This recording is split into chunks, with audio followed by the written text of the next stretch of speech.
Hello, my name is Mars, and welcome back to Pyre. We just encountered some scary bog witches, and it looks like the locales are just going to keep getting scarier and scarier because we have to cross some water to get to our next right. Before that, of course, what do you have to say, Lone Minstrel? Greetings, Raider. It is good that you are here, for there is something that I wish to tell you privately. Do you have a moment? I shall not keep you long, though I know your time is precious. Okay, yeah. He seems a wellspring of information concerning your quest. Why would I not listen to him? You bid him to continue and make clear your interest in whatever he has to say. Very well, and thank you for your time. And I should further note, matters that pertain directly to the rites I must reveal to you alone, for thus I am obliged. In any case, when you confronted the withdrawn and witched Milda, you might recall she tended to invoke a certain name, Islach, the Astralborn. I hesitate to say it even now. You would be forgiven if you took the ravings of Udmilda for mere nonsense. However, her words, as it turns out, ring with a certain truth. Before the union of the 8 scribes, when first they found themselves here on the downside, this land was even less hospitable, if that can be believed. It was ruled over by the greater titans. The one called Islach was the eldest and most fearsome of the lot. Colossal monsters that once roamed the downside. The scribes together slew them, one by one, and through this forged their bonds. Just the same, the scribes managed to defeat it. They later used Islach's own hide and ichor to bind the Book of Rites. However, Islach did not truly die, for by some accounts it seems to be incapable of death. The creature is regenerating even now, though very, very slowly. Its vow is to devour this land, and everything in it. Only then can it return unto whatever plane that banished it to ours. So, in a way, it is an exile, just like you. If ever the creature shall be reborn, it shall be many ages hence. Thus the ravings of Udmilda are more or less inconsequential for the while. Yet the history of Islach is inexorably linked to the rites, and therefore must be known. I trust your research of the book shall lead you to discover more in time. I hope all this is of some reassurance. And now I leave you to your more immediate concerns. I shall go check to see how everyone is faring at this time. He heads out into the evening, bidding you a good rest of the evening. So you're made out of a monster. Oh. Okay, everything vibrates like that when I hover over it. Okay. Everything interactable, at least. Alright, the path to freedom beckons you to press on. Big Bertrudes. A small bog dweller outpost. Yeah, Lone Minstrel says someone here can help you pursue the stars across the sea.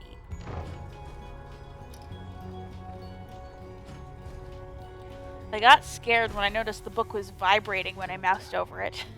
Because he just told me it's made out of Islach's flesh and hide, basically. Scary. This is the place. Let us go see my client's companion as soon as you are ready.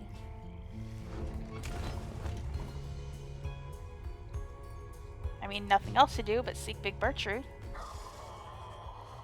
Big Bertrudes is a sickly gathering of bog dwellers who stay within shadows, yet you can feel their eyes surveying everything. The lone minstrel steps forward. Sandalwood sent us. Those words are enough to make the bog dwellers snap to attention. They emerge from the mud and dark and begin inspecting her blackwagon with their strange tools. One of the bog dwellers slithers forth. She is larger than the rest and leaves no doubt that she commands the others. Thou speakest the name, Sandalwood. We would know his whereabouts. Reveal them to us. Good day to you, Big Bertrude.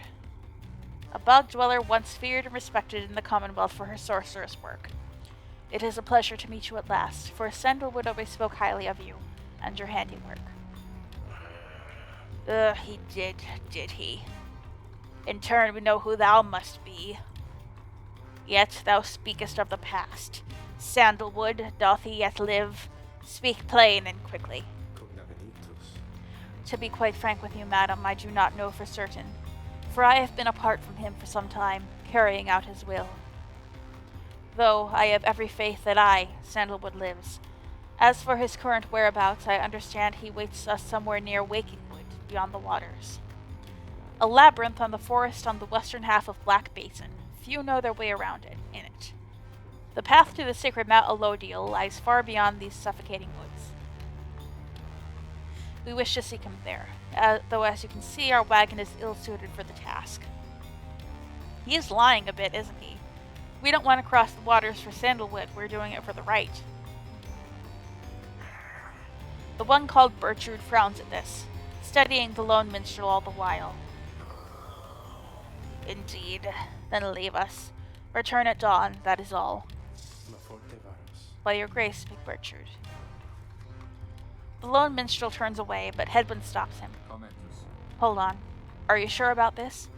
Leaving the wagon in their care? All should be in accordance with my client's plan. You keep calling Sandalwood your client. He must reward you well. Aye, in a manner of speaking. He helped me find a sense of purpose I thought lost. Hedwyn nods at this, then turns to you. Well, my friend, I guess we'll see what happens, right? I'm off to let the others know. You find yourself with time for your vocations, while the bog dwellers go about their business. Alright, what are those vocations again? Forage for resources? Study in private and grant small global bonuses? And interact to mentor a companion. I don't know who I would do that for. And I don't know if we need the global bonuses. Let's forage. Search the surrounding area for valuables to add to your blackwagon's stash of goods.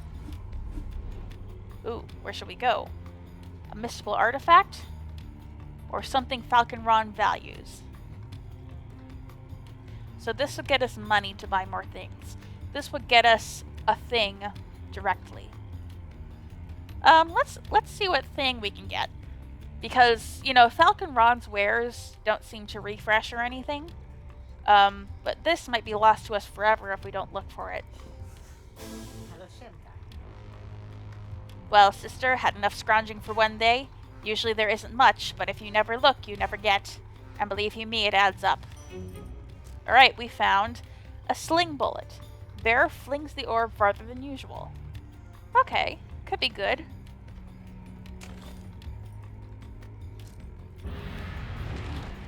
Who would we want to be in charge of flinging? The lone minstrel finds you early the next day. Reader, it is ready. Please, come have a look. The others are ready there.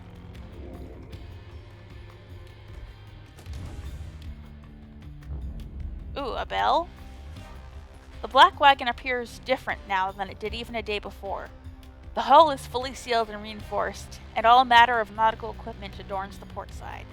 Yay, we are gonna do a chitty chitty bang bang. Wow. You people seeing this? I'm gonna have a look around. The wagon should be fit for sea voyage. Let us depart at your earliest convenience. What about Big Bertrude? She then appears as if on cue. Tell that Sandalwood he owes us twice over. If I may, Big Bertrude, you could tell him yourself if you wish to accompany us on our voyage north. Our group would welcome someone of your vast experience. Dare they make flirtations upon us? No, Oh, Hedwyn, you're cute when you're flustered. Enough. But you should ye that Sandalwood, tell him also to come and visit us again. Now be gone from here, and tell no one that we were paid in favors. She slithers off without a word. Soon the lone minstrel breaks the silence.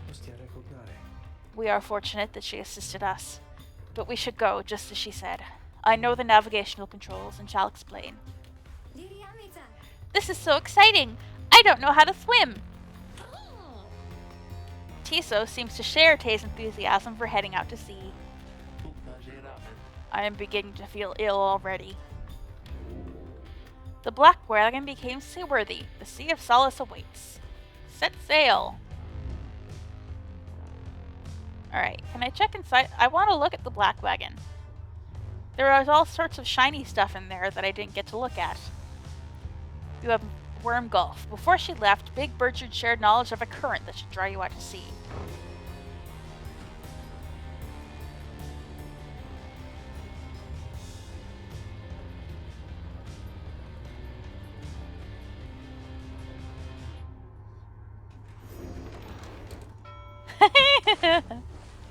I love that animation. So cute. We're on a little boat now! Yay! You and your companions watch the sea as your wagon rolls over the gentle waves. We have crossed into Wyrm Gulf. I hope that all of you are acclimating well. There is no acclimating to these worm-infested waters. We risk everything to sail here. Exiled worms of the Sea Dominion tend to seek out the cold of the downside seas. Known for being reckless and single-minded, they were perfectly suited to fill the Commonwealth's front lines. Ooh. I was expecting animals of some kind, but a worm is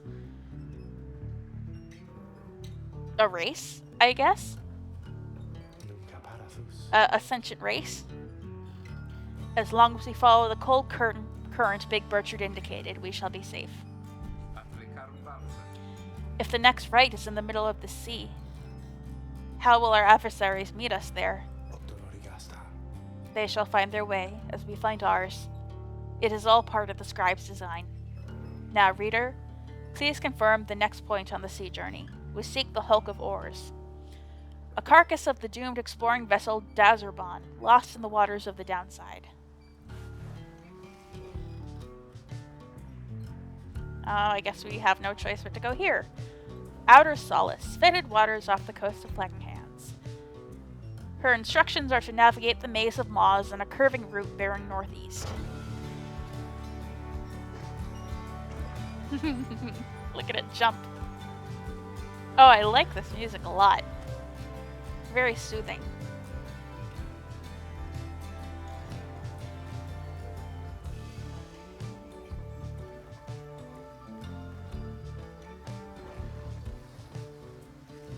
The wagon continues rolling gently across the waves, which seems due a welcome change of pace after having come from flagging hands not very long ago.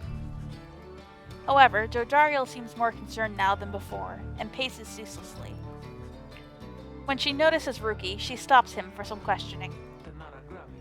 Greentail, how is he doing? Who, Hedwyn? Oh, he's pretty much the same. Been up all night, retching into the waters if I had to guess. His first time out at sea. Aw, he's seasick. That's so cute. I mean, he's throwing up, that's not cute, but... aw. His first. She turns to you. Reader, please check on Hedwyn when you have the opportunity. He requires our support, and we require his swift recovery. You wish them a good afternoon as you go check up on the others in the group. Later, you find Hedwyn looking out of sorts. Aww. Oh, hello, my friend. It's just... the sea hasn't been good for me, I guess. It's funny. All this trouble, just to get back to the Commonwealth of all places. Hey, tell me something. What do you miss the most about that place? Hedwyn wants to know what you miss about your past life. Your book collection? Sure, it was highly illegal, but just the same, you miss having had access to those volumes. The few friends you had. Your life was almost always difficult, but several of your longtime confidants did help you to get by. Perhaps the food. Your mouth waters at the thought of it, at least compared with what passes for sustenance here. I mean, we're the reader, right? Let's look at the book collection. Or we could be brutish, doesn't care about anything reader, who refuses to answer anyone's questions. I hate these options are here. I never want to pick them. You have made conscious efforts to discard most of your memories of living in the Commonwealth. No, she misses her book collection. You tell him that you miss your book collection most of all, after having taken many pains and risks to put it together. Huh, I figured as much. I bet they burned all of your books, didn't they? Those scum. Anyway, I'll be fine, I think. Thank you for checking up on me. You sense he wishes to be alone. There is not much to be done for him for now. He is too ill to conduct the next rite. Yeah, I figured. May he soon get well. I am sorry for the interruption, reader. Please again confirm the next point in our voyage. Sea of Solace. According to Bertrude, the celestial landmark you seek is beyond this strait. It jumps again. Yay.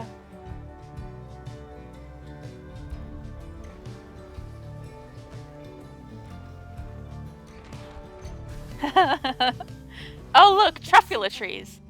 By the scribes! The sea! I didn't know it was so beautiful. Tay, I think we'll give you a chance at the rites this time. You're the only character we have that hasn't leveled up even once. Having escaped the waters of Wyrm Gulf, you now can see what must be the hulk of oars, far in the horizon. Not everyone has taken well to the sea voyage, however. Aww. Tiso was wondering if Hedwyn is feeling better. Oh, I don't think he is, sweetie. He requires further rest, Tiso. All we can do is wish him a swift recovery. Reader, madam, from this point, our voyage must diverge from Bertrude's instructions. Please consult with your companions about which course to take. Alright. The undurking past. The north current towards the hulk of oars runs as quick as Under King Oars himself. Tay believes that the 8 scribes shall bless you here. The south current towards the hulk of oars teems with fish and other sea life. Tiso wants to fish for something tasty here. Oh, you're two cuties. How can I deny either of you? I mean, we already scavenged for something. So we might as well get a little blessing.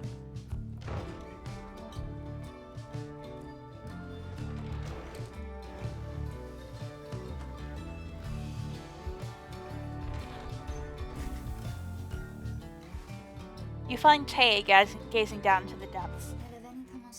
The water is so very beautiful, and yet it's very dangerous. They always said it's very dangerous if you fall in or drink enough of it. But the scribes, they have protected us and they are watching. I just know. Even out here in the waters of Under King Oars, they urge us on. I feel it. I just know. Under King Oars, or it could be Ores. He kind of looks like an Ouroboros. Funny. 7th of the 8 scribes, known as the Persevering or the Sea Sojourner, the legendary leader of the Wyrm's Undersea Crusades. The Wyrm's Undersea Crusades sought to reach the edge of the abyss. There is no denying that the north current sends you quickly on your way. Perhaps it is the thought of reaching land again, but you can sense a spring in everybody's step. Everyone's gonna be, ooh, +2 quickness. Nice.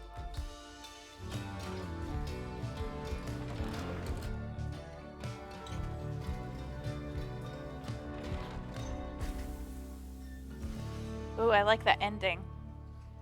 If we ever, like, do the music player, I'm gonna try and find that track, because I really liked it. At last you arrive at the hulk of oars. After journeying across the sea.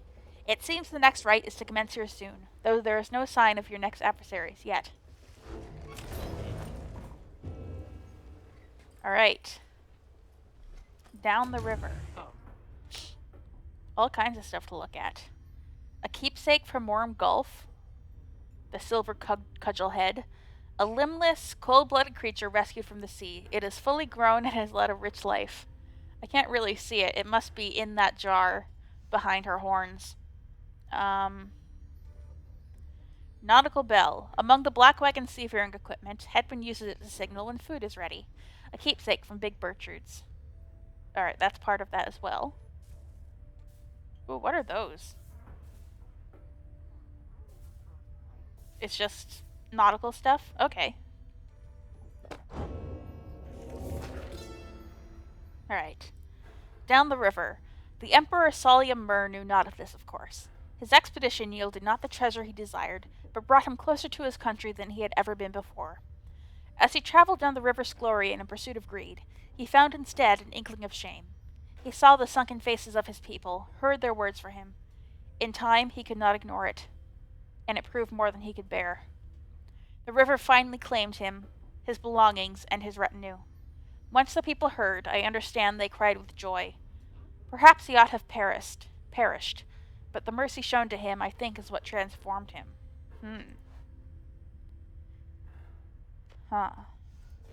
He transformed. Hi, Jodariel. Reader, a moment of your time. You ask what is on her mind. Hedwyn. He is beginning to recover from his illness. However, its sudden onset serves as a reminder, I believe. I have known Hedwyn since he was a child. Even now, I hesitate to say that he has grown. Nevertheless, there are such things that even I would never say to him directly. For instance, I struggle with his confidence at times. Whether he leads us to our freedom or our doom, I am ambivalent. Speak not a word of this to him, of course, in case that is unclear. I shall tell him in my own way, and when the time requires. Alright, so she is doubting his ability as a leader. In any case, when times remind me of his mortal weaknesses, I end up having to consider what should happen should we become separated permanently. She trails off a while. What I mean to say is, you should know that I am fully pledged now to this quest of ours, whether Hedwyn is the one to lead us to its end or not. I have my reasons. One of them is him. I expect the same holds true for you. That is all I wish to say. Take care, reader. She nods and brushes past you towards the door. Okay. Oh, look, a fish! Oh, that's the cudgelhead. It's a little fishy. Alright. Let's check out the slug market. Oh, hey, you guys. Funny running into you out here right in the middle of the drink. Know what I mean? Not a lot of customers today, so have a look. I'll give you a good deal. Alright, we don't have any money. And I don't want to sell anything. A pinch of stardust? We could buy that. When aura casting raises the bearer's maximum range. That could be good. Do we want to sell any of these? Hold on. Let's decide who we're going to take. We can't use Hedwyn. Let's leave that on him. We don't need that right now. I want to take Tay. And let's see. And I think Jody too. We can get some use out of this lucrative contract with Jody.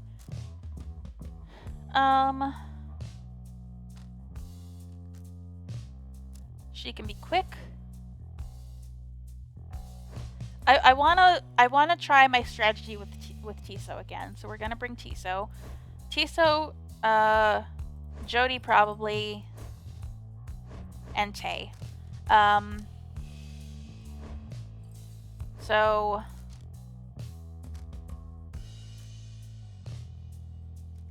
she can fling the orb farther than usual. How about that? Let's try this. And we might as well buy this. I don't think I will use it just yet. I'll just see what it does to all of these. That increases quickness. It does not increase damage. Doesn't increase that.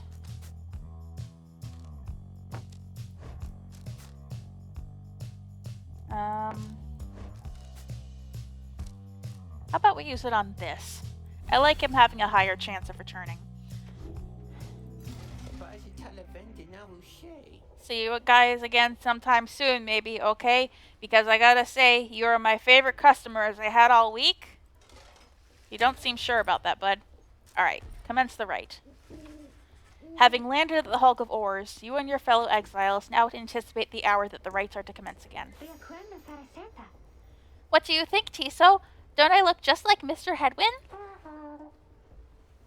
Tiso is worried that Hedwyn is still feeling unwell. Aw, poor baby. Wait, I think... What's that? A serpentine creature emerges from the water, followed by several others of its kind. You recognize it as a worm from the Sea Dominion. A vast and war-torn undersea regime home to untold numbers of amphibious worms. Having conquered their waters, the worms clambered into the Commonwealth shores in search of new wars. What they all are doing here you see plain by their ritual raiments. The nearest one somehow loosens its mask. Good sirs and good ladies, I love him. He's delightful. So it is you that heed the summons to glorious competition against this knight and his brigade. Well, then, let us do battle now without delay. More than our freedom is at stake here, but our very honor, and this knight fully intends to reclaim his. Oh, and lest this knight forget. He is called Sir Gilman. He salutes you on behalf of the Pyre hearts, until the contest. He is a once proud knight of the Sea Dominion, on a self-made quest to regain his honor. The Pyre hearts are a triumvirate of Wyrm-Knights who perceive the rights as great battles to be won. He splashes out of view just as the stars above begin to shimmer with strange light.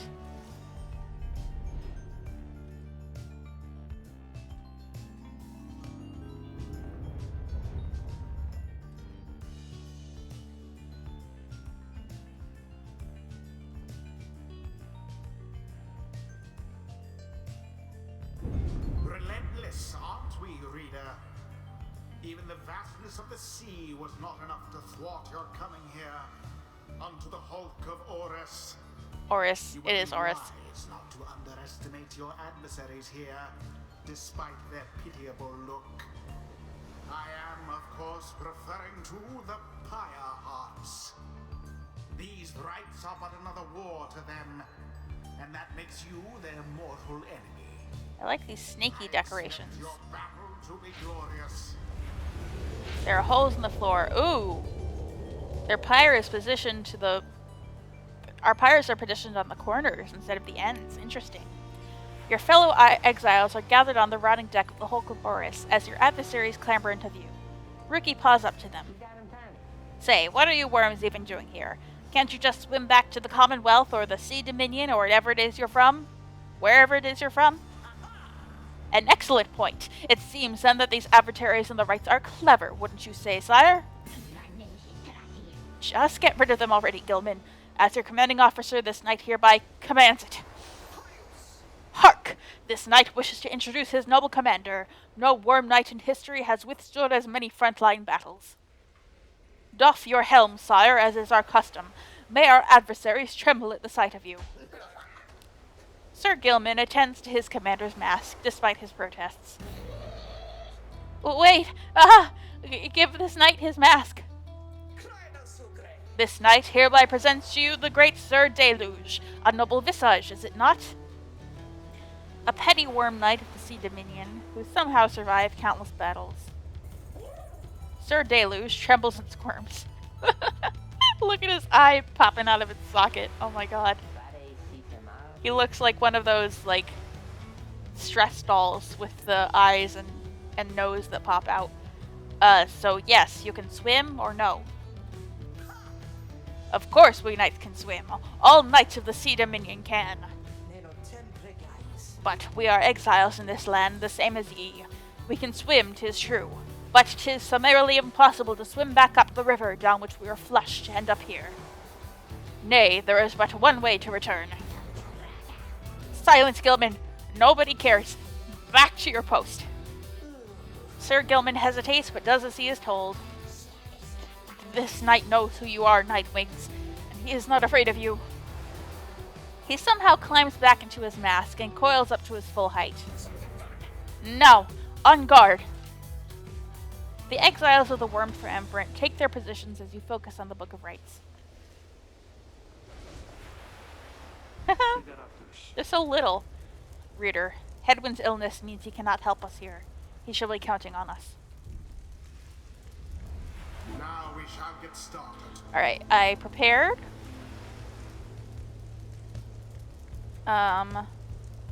Chiso has the moon crest.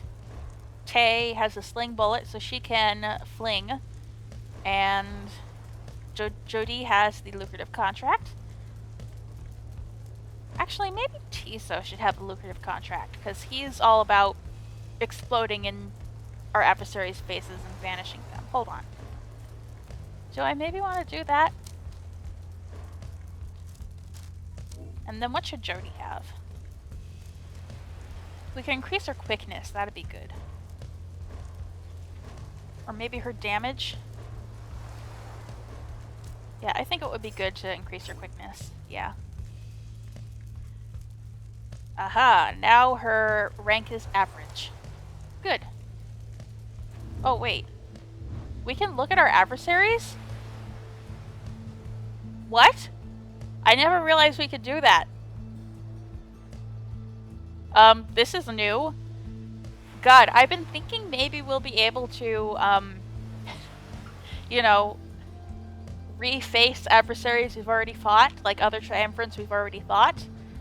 Because there are stories going on there, like with Ruki's debts and Tay's interest in that savage boy. So I'm hoping that we get the chance to read their bios again. Alright, he's the Honor Seeker. One of the outlandish Wyrm-Knights.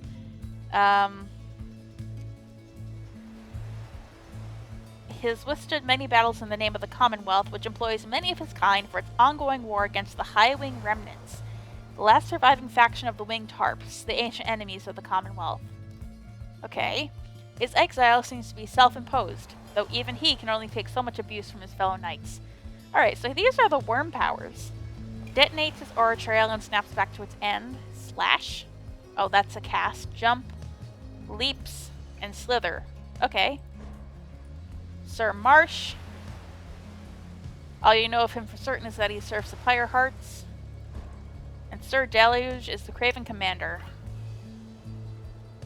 He lacks typical confidence and bravado. Nonetheless, he has seniority, appearing to be a veteran of numerous skirmishes, and other Wyrm-Knights are taught to always respect rank. He seems rather abusive towards Sir Gilman, his fellow Wyrm-Knight. Okay. Oh, and they have masteries, too. After Sir Deluge banishes an adversary, one of his banished allies shall instantly return. Okay. Most of them have that, except for Gilman, interestingly. Alright. Alright, we're gonna go Tiso. And... oh, yeah. Jody. And... Tay. The choice is cast. Oh, wow! I've heard so many tales of the Wyrm-Knights. I thought they would be more impressive, though? Gilman, status report. What is the enemy's position? They now stand ready to confront us, sire. A very brave triumvirate they seem to this knight's eye. Brave? Air-sucking monsters, one and all. Pyre Hearts, be ready.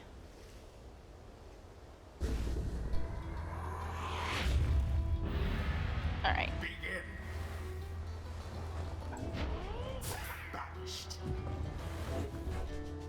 Okay.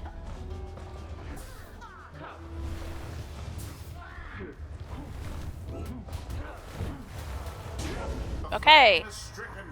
Jody, okay. That worked well.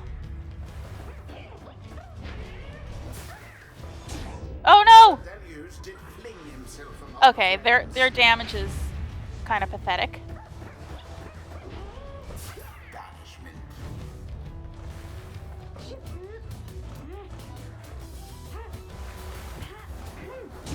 Merely a glancing blow. Okay. I made her fling, but she doesn't fling very far, it seems. Woo! Where's the ball?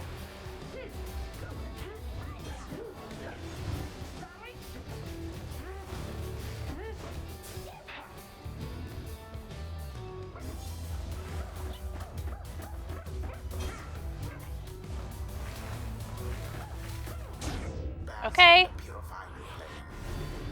Alright, I wanna try hurling farther with Tay. Gilman, your form is sloppy. Fight them as though your miserable life is on the line. Your words do wound me, sire. This knight gives every right his very, very best. Though perhaps we do have much to learn from such a brave triumvirate as the one whom we now face. Whose side are you on? Get out there and vanquish them at once. Our adversaries stand divided. Let us take advantage of the opening. Oh, we don't have Tiso. There seems to be dissension in your adversary's ranks. It is little wonder these fool Wyrm-Knights are no longer fit to serve the Commonwealth. Flies true. Alright.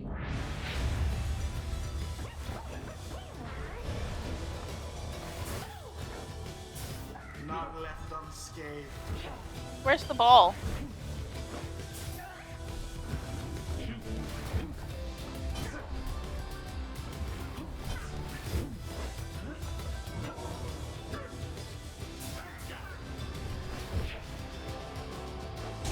Aw, man.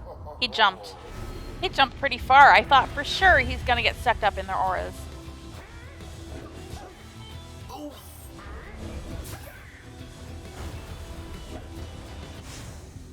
Fully vanished.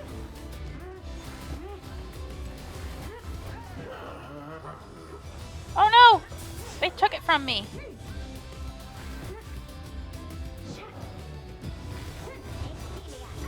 Oh no!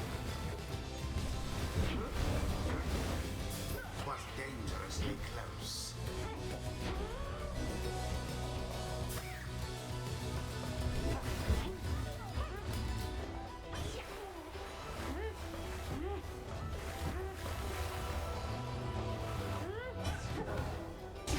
Cast from afar Yay! into the Pyre's flame. The rite has nearly ended. Oh, Oh no, Tiso! the orb Oh no! catches the flame.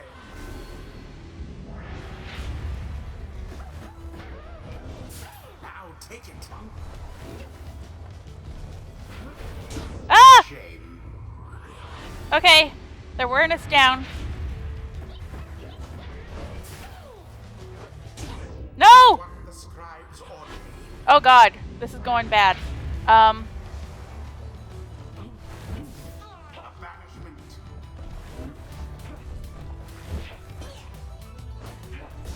No!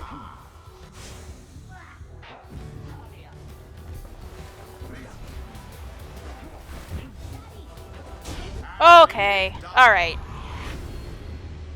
Thank you, Jody. Prevail, Yay! though their adversaries put up quite an effort. Yeah, it was closer than it has been in the past.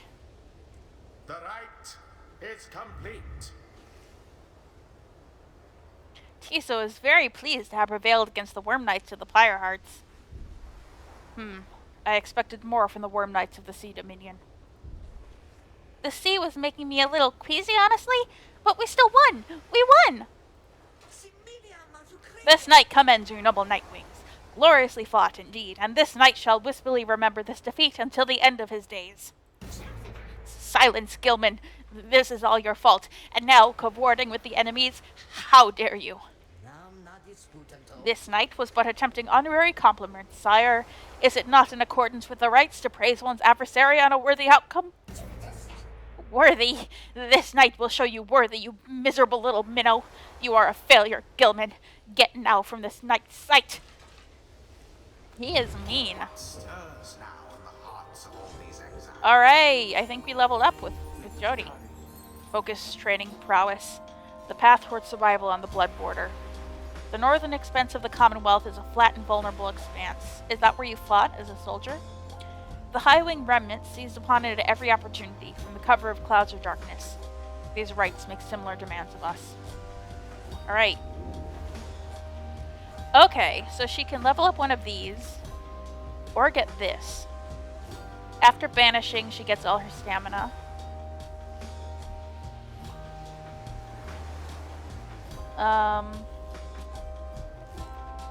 When landing from a jump, Jodariel briefly stuns nearby adversaries, making them drop the orb. Okay.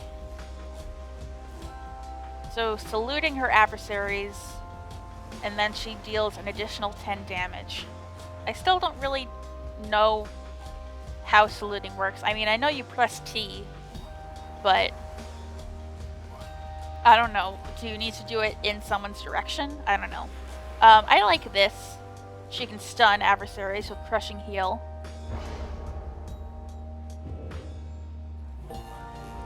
Alright.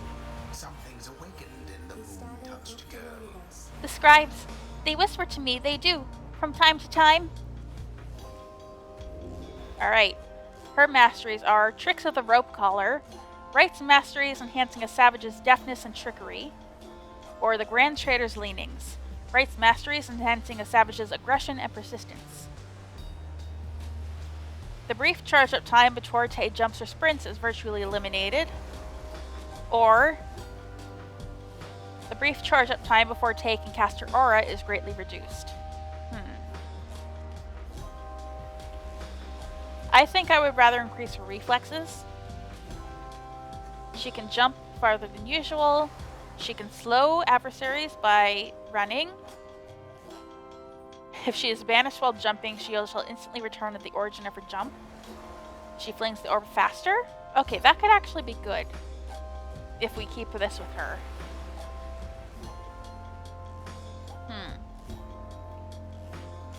She automatically leaps toward the orb as she salutes. She sprints and jumps without using stamina while she has the orb. That's actually really good. I mean, we can... I like this a lot. Her fling the orb faster and farther. I know that this is not tied to her, this talisman. It's just on her now. But I would like it if she could be the flinger. That would be good.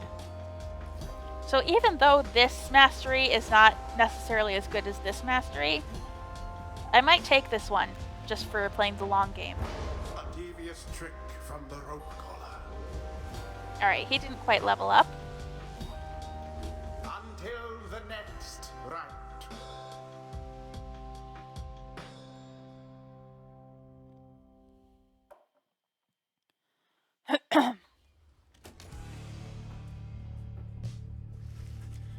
After prevailing over the Pyre Hearts in a last-ditch effort, you at last return to the wagon with your companions. Sorry. There is little discussion of the Pyre Hearts, who seem to have already swam off toward wherever the next star has directed them. Instead, your fellow exile's attention turns toward your companion who is absent for the rite. How is Hedwyn? The lone minstrel makes a sound, but no words form as yet. Something is troubling him. I urged him to remain bedridden. And he simply would not listen. I am very sorry, but... Wait, what? Everyone stares at the lone minstrel in stunned silence. The lone minstrel breathes a heavy sigh. But then... Hey, what's with the long faces, everyone? Was he joking? That's so mean. Minstrel, I should wring that neck of yours. As I was attempting to explain, Hedwyn is already up and about. Okay, he wasn't joking. He just was explaining it in a way too solemn manner. Okay. Despite my having strongly recommended for the rest. Those that are unaccustomed to sea voyage and take ill, they are very likely to experience further symptoms, and if they do not remain bedridden, or at least sedentary.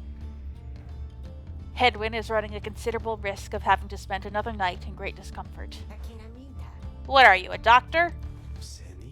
Nay, although I traveled once with one extensively.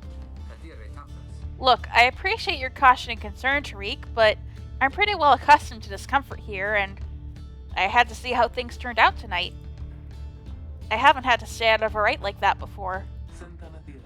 So, you're back among the living then, Hedwyn. I was just seasick. Nevertheless, your full recovery requires rest. I think we could all use some rest after tonight. Anyway, thank you everyone for your concern, and I'm sorry that I worried you or caused you further burden. He turns to you. My friend, what do you say we figure out where to go next? I'm beginning to miss being on solid ground. You follow him outside where the night sky awaits. Hey, I wanted to thank you for conducting the rite back there without me being there. I could rest easy knowing you and the others would get through it. Anyway, I'll leave you to your reading. Can't begin to imagine where we'll be off to next. We're well past anywhere on the downside I've ever been.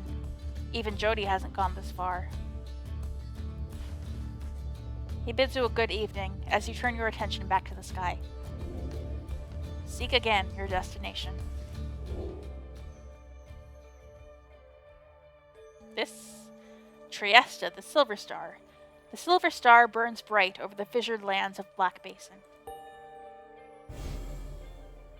Another scary picture.